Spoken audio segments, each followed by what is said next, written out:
ఏదైతే నిన్న కురుట్ల ఎమ్మెల్యే గారు జువాడి కృష్ణారావు గారు మాట్లాడిందో దాన్ని మేము తీవ్రంగా ఖండిస్తున్నాం.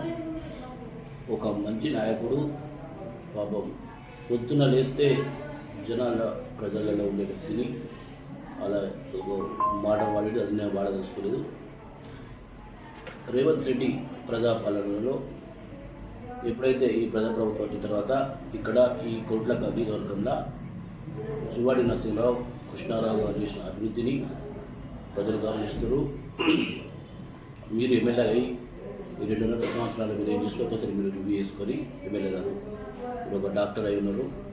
మనం అహంకారంతో కానీ మాటలు ఏది అన్పార్లమెంట్గా వాడడం అనేది కరెక్ట్ కాదు.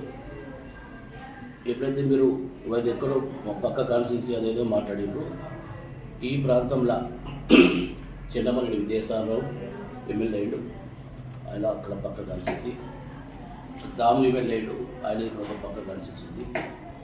ఎవరైతే ప్రజాప్రభుత్వంలో ప్రజాసేవ చేసిన ఉంటారో వాళ్ళని ప్రజలు ఎప్పుడు అభిమానిస్తారు. లాస్ట్ టైం ఎలక్షన్లో కూడా జువాడి నరసింహరావు గారు గెలిచే ఉండే కొన్ని ఈక్వేషన్లో వాళ్ళు ఎలా పోయిందో అది అతనికి తెలుసు. ఇక్కడ ఈ ప్రాంతంలో మీరు అంటూ మీ కోట్ల నియోజకవర్గంలో ఈ కోట్ల నియోజకవర్గంలో వెటర్నరీ కాలేజ్ తీసుకొచ్చింది స్వర్గీయ రత్నాకర్రావు గారు వాళ్ళ నాన్నగారు. మరి అది అభివృద్ధి కాదంటారా, వాళ్ళు మరి పక్క కాన్స్టిట్యూన్సీ చేశారంటారా? ఇవన్నీ ప్రజలు గమనిస్తూనే ఉన్నారు. ఏదైతే ప్రజాప్రభుత్వం అన్ని పథకాలు ఇస్తుంది, ఇక్కడ అన్ని ఏది పెన్షన్ ఇస్తున్నాము, ఎక్కడ లేని విధంగా మన 15th ఆగస్టు కొత్త పెన్షన్ స్టార్ట్ చేశారు. రాష్ట్రంలో ఎక్కడ లేని విధంగా మీరు ఇంత ఇక్కడ ఇవాళ ధర్నా కార్యక్రమం చేశారు. దాన్ని చూసి ప్రజలందరూ నవ్వుకుంటారు. కొట్ల జ్వరం కాదు, రాష్ట్రం అంతా నవ్వుకుంటారు. మరి ఏంది ఇట్లా అన్ని పథకాలు ఇవ్వగా కూడా మీరు ధర్నా పెట్టారు.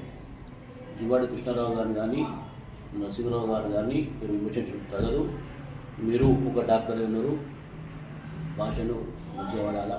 ఈ ప్రాంతంలో షుగర్ ఫ్యాక్టరీ కూడా తెరిపిస్తానని మీరు అది అందరూ ప్రజలు తెలుసు, దాని గురించి మాట్లాడదలుచుకోలేదు.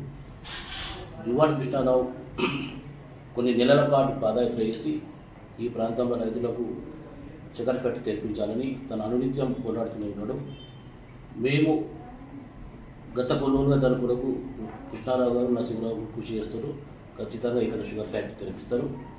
మీరు ఎమ్మెల్యేగా గెలిచారు, ఈ ప్రాంతాన్ని మీరు ఏం చేస్తారు, ఈ 2.5 సంవత్సరాలు మీరు ఏం చేస్తారు అనేది ఒకటి మీరు రివ్యూ చేసుకొని ముందు ఇట్లాంటి విమర్శలు చేయొద్దని చెప్పి నేను కోరుతున్నాను.